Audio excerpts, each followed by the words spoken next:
Hello friend, tech India YouTube চ্যানেলে আপনাকে স্বাগত।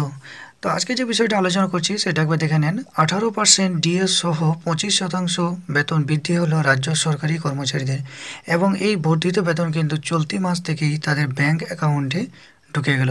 তো এই যে 25% বেতন বৃদ্ধি হলো, এই বেতন কি অস্থায়ী কর্মচারীরা পাবেন? এই ব্যাপারটাই বিস্তারিত জানাবো। তো ভিডিওটা ধৈর্য সহকারে শেষ পর্যন্ত দেখুন। তো ভিডিও শুরু করার আগে আপনার কাছে ছোট্ট একটা রিকোয়েস্ট, যদি এখনও পর্যন্ত আমার চ্যানেলটিকে সাবস্ক্রাইব না করে থাকেন তাহলে আমার চ্যানেলের নিচে যে লাল রঙের সাবস্ক্রাইব আছে সেখানে ক্লিক করুন এবং পাশের বেল আইকনটি অন করে দিন, কারণ আমি যখনই নতুন ভিডিও ছাড়বো সবার প্রথম আপনি পেয়ে যাবেন।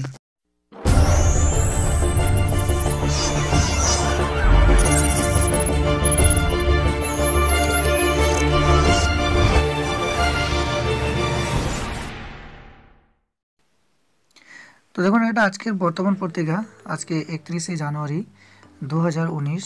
আজকের বর্তমান পত্রিকায় খবরটা কিন্তু প্রকাশিত হয়েছে। উপরে দেখুন বড় করে লেখা আছে, জানুয়ারিতে সরকারি কর্মীদের অ্যাকাউন্টে ঢুকলো বর্ধিত বেতন। অর্থাৎ জানুয়ারি মাসে কিন্তু অ্যাকাউন্টে কিন্তু বর্ধিত বেতন কিন্তু ওদের ঢুকে গেছে।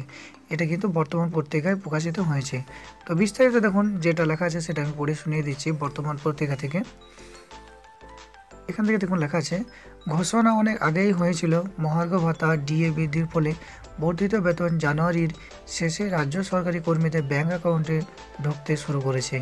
রাজ্য সরকার আগেই ঘোষণা করেছিল জানুয়ারি মাস থেকে 18% অতিরিক্ত ডিএ এবং 7% অন্তর্বর্তীকালীন আর্থিক সুবিধা বা ইন্টারিম রিলিফ সরকারি কর্মীদের দেওয়া হবে।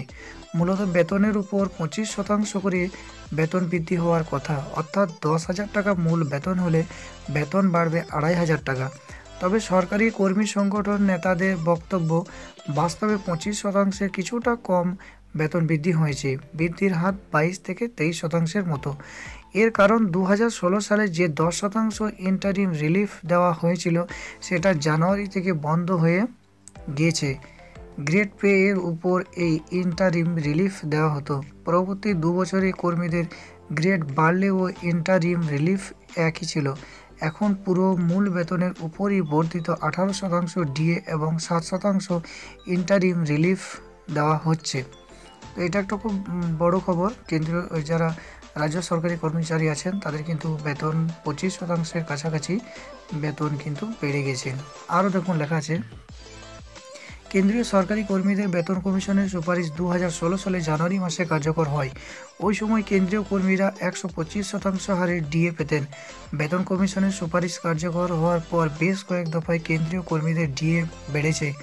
রাজ্য কর্মীদের নিরিখে এখন কেন্দ্রীয় কর্মীরা 148% হারে ডিএ পান। ফলে রাজ্য কর্মীরা ডিএ এর নিরিখে এখনও 23% পিছিয়ে বলে সরকারি কর্মীদের সংগঠনগুলির দাবি। জানুয়ারি মাস থেকে কেন্দ্রীয় কর্মীদের আর এক কিস্তি ডিএ প্রাপ্য হবে। প্রসঙ্গত, কর্মীদের কেন্দ্রীয় হারে ডিএ পাওয়ার বিষয়টি নিয়ে এখন স্যাট ও কলকাতা হাইকোর্টে বিচারাধীন রয়েছে। তবে রাজ্য সরকারি কর্মীদের ডিএ বৃদ্ধির পরিপ্রেক্ষিতে নতুন নিযুক্ত গ্রুপ সি এবং গ্রুপ ডি কর্মীদের বেতন বৈষম্য তৈরি হয়েছে।